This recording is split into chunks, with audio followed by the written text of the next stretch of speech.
This is part 2 to the winter solstice message and reading. Okay, the bottom half of the NativeCross. Okay, this section is influences to work with, and then this section is influences to work around. Okay.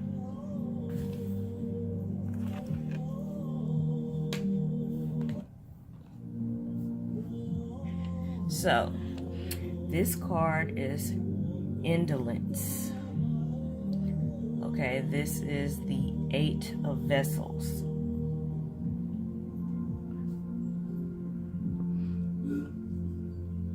This is called, it's a play on words. This is represented by the noble savage. Remember here, we have to be noble like the matriarch of pipes. Okay, we have to be noble like the matriarch of pipes. And this is the noble savage. That has been a sore word because the enemy invaders have referred to our people as savages. This is a depiction of how they try to so-called civilize the savages. And this is a noble savage, and he is drunk. Okay, he is drunk off of the things that they brought to our people, like alcohol abuse or drug abuse. The invaders promoted that. You can have drink and smoke, but do it in balance, like do it in ceremony or meditation or celebrations with moderation. That is how we're supposed to use the things of the earth, okay? But you see the wild horse, that represents the wildness of this noble person, okay? This noble person that has been corrupted. But you see how he is reflecting on his life, which we are to do during the winter solstice. We're to go within and look at that black obsidian mirror, look at ourselves within that mirror and examine our heart, examine ourself, okay, and reflect on things, our past mistakes, what we have learned from them, and how to apply that wisdom to our day today, our present, our now. So as he's reflecting, okay, he's had to deal with dejection, okay, lack of harmony, imbalance, extravagance, because we must have balance, okay. This is warning against self-deception. Okay, we cannot have self-deception. So as we are dealing with ourselves, doing inner work during the winter solstice, which is like the hibernation meditation time, going within, we are to listen to our inner selves, our higher self, which is divine grace spirit within us. We are supposed to listen to our intuition. Okay, that still small voice within us. Some call it the Holy Spirit, which we are born with the spirit of the great mystery, divine grace spirit. So we have it within us. We are born with it. It's not something you receive. We already have it. So we are going within during meditation and hibernation, listening to our intuition. Great spirit within. We have to be real with ourselves. We have to be real and honest and true to ourselves. Okay? No self-deception. See things for what they are. See what you need to fix and fix it now. Deal with it, acknowledge it, and Great Spirit will reveal ways to fix it. Great Spirit, our ancestors and our guides, because they are a part of us, they are within us, they are one with us. So we can tap into their wisdom any time of day. Okay, we have to deal with our own myths, our own legends, and even the traditions and things that we do. We have to examine them and see what helps us or what harms us. Okay, we have to deal with that and make wise decisions to go forth. Okay, learn from our mistakes. Okay, and sometimes we are misunderstood, like this person. And sometimes people prejudge us by our appearance, and they don't get to know the person within us. And even with ourselves, we need to be alone with self at moments, especially during this time, and every week, every month, every year, we need to do self-evaluation and deal with ourselves. Okay, what is producing fruit, what promotes producing fruit, and what promotes poison and death in our life. We need to get rid of the things that produce death. We want to be fruitful like the tree. Whatever is producing life, we have to embrace that and incorporate it into our everyday life, our practices, our traditional practices, our spiritual practices, and our everyday life. Okay, so that is the card. Okay, this is the 8 of Vessels, Indolence. Okay,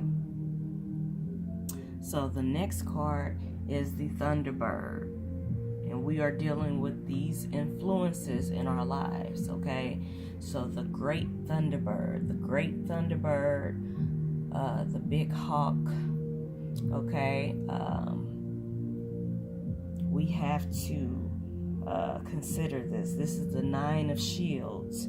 Shields protect us. Okay, so we have influences that protect us, and then we have influences that try to harm us. So we have to be mindful. Okay, all right. The Great Thunderbird. Okay, this is the apprentice of the Thunder Beings.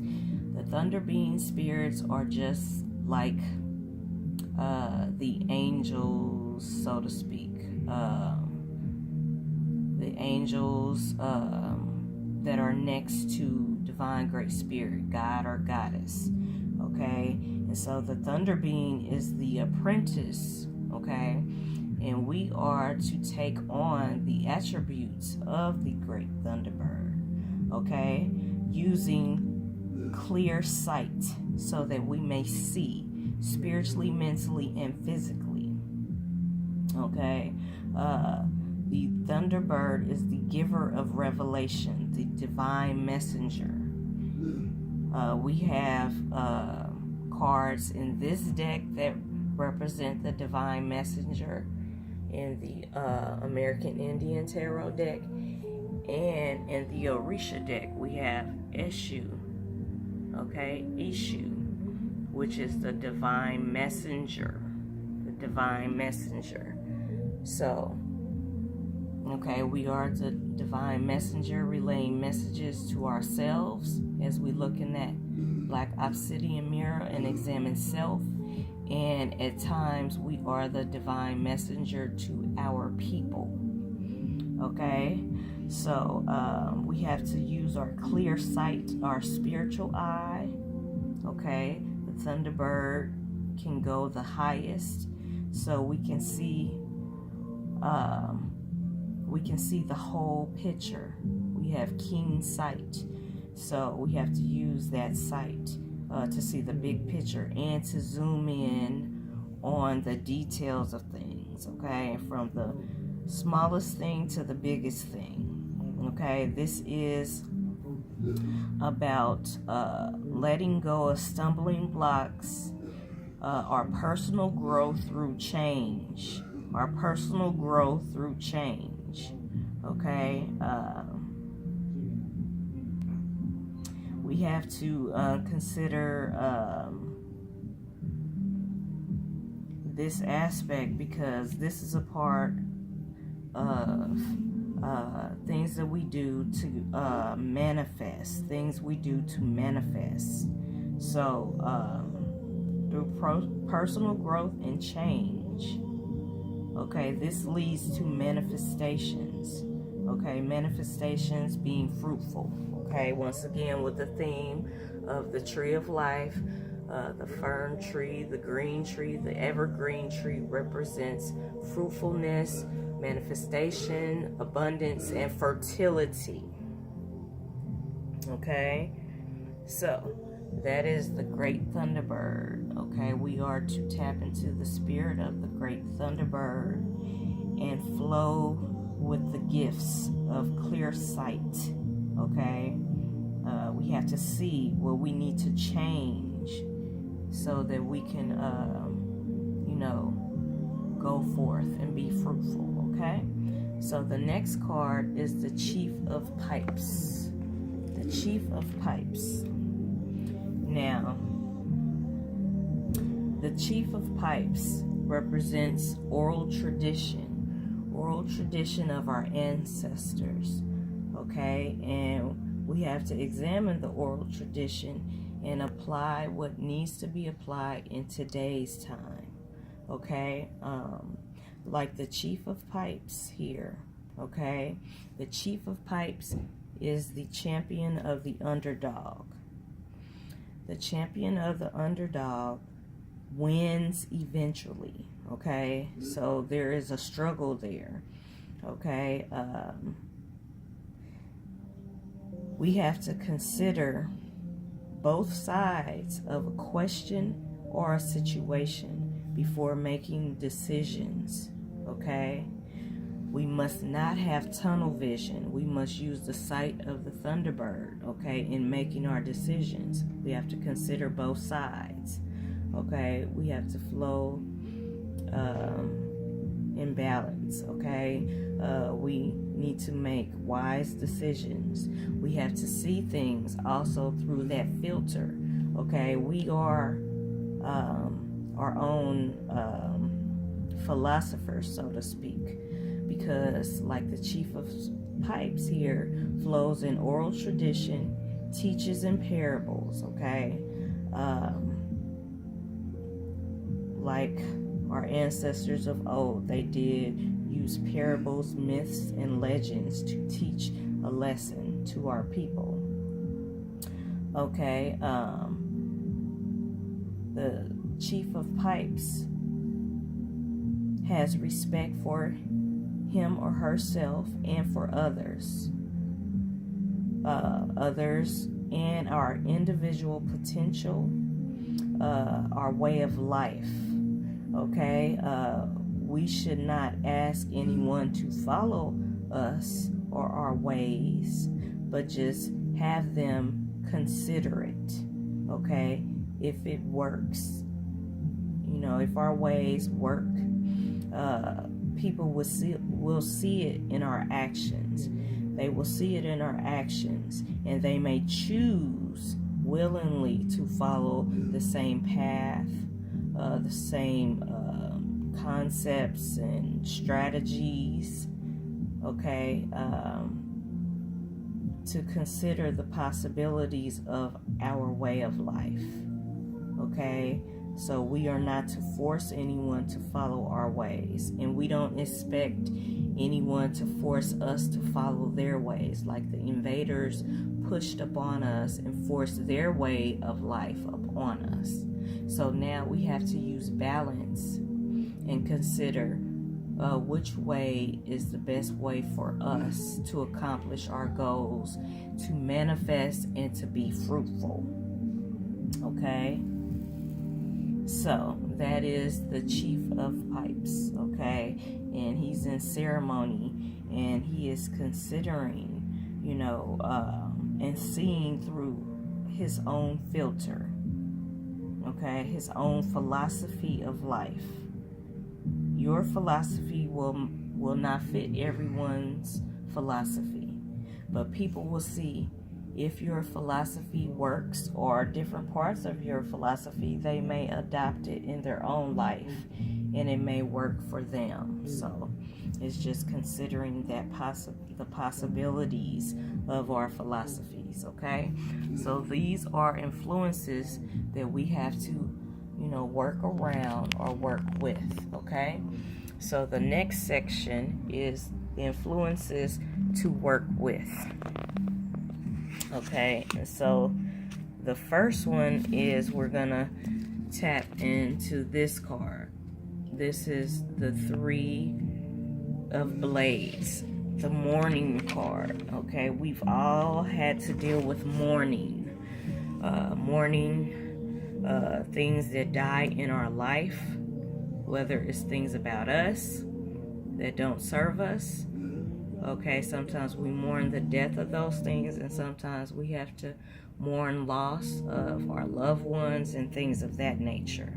Okay, now the different mourning practices vary from tribe to tribe, but with the loss of our loved ones through police brutality, slavery, like the slavery that's going on in Libya, and things of that nature. We have mourned our loved ones.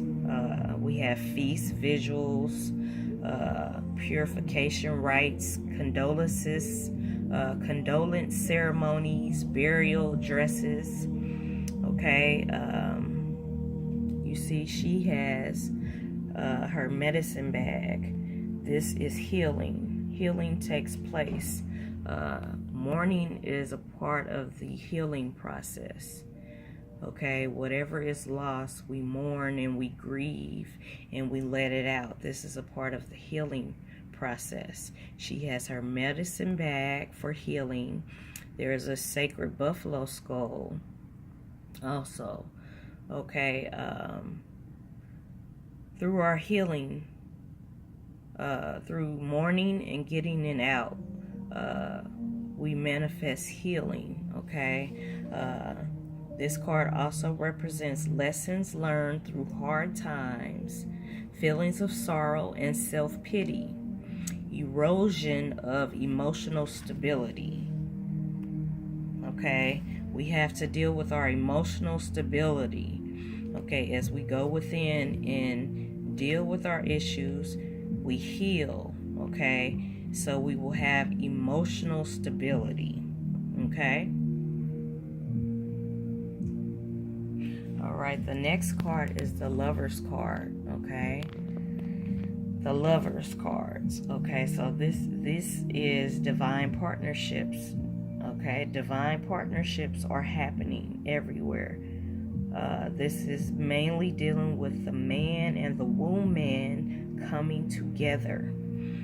This is a time for meditation together with your divine partner. Okay, dealing with the things you have to work on in your relationships. Okay, examining your relationship. What needs work? What needs to die? Like if you push each other's buttons. Okay, come up with tactics and strategies on how to kill things that harm you. Different things and different techniques on how to deal with your problems, how to solve them, what are the solutions, how can you get along together, because it is about working it out together. A divine love, a divine partnership. Okay, for every action there is a reaction, so you have to consider this when dealing with your loved one. You want to treat them how you want to be treated. Okay, so you have to come up with strategies during this time of meditation, hibernation during this this winter solstice. Put your issues out on the table and deal with them. Come up with solutions so that you can flow better together, so you can manifest fruitful flowers come spring. Fruitful flowers that blossom in your relationship, and get rid of things that poison your relationship. Get rid of things that poison your relationship. This is the time to do it during this meditation, hibernation time with your loved ones during the winter solstice. Deal with your issues individually, and together you can solve them. You can solve the struggles of your relationship. Okay, come up with solutions. Okay, all right.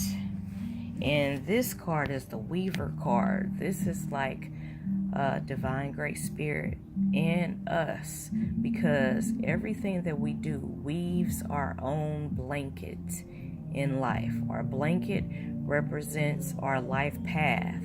Our ancestors, they did weave blankets, and on the blankets was a depiction of life paths. Okay, our life paths, our history, things of that nature. So what will you weave on your life blanket? Okay, what will you weave in your life? Will you weave good things? Okay, and it's going to depict your life path, your life history, your present, and your future. So be mindful, okay? Make wise decisions, okay? Because what you weave on your blanket comes to pass, okay?